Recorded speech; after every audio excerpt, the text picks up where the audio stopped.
rayuwar so da daɗi, rayuwar so da daɗi, rayuwar so da daɗi.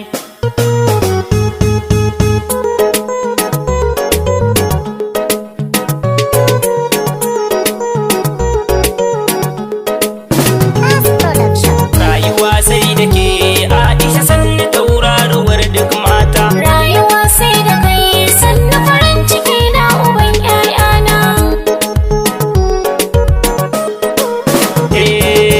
Ginshikin sanki ya rizke ni kin zamo min kamar wani haske. Rayuwa mafarki ce na shiga duniya na faɗa sai da ke. Ko cikin dubunnan mata in aka sanya ki za na gano ki. Ga ki mai kwalliya ko a cikin mata ba ta makarki.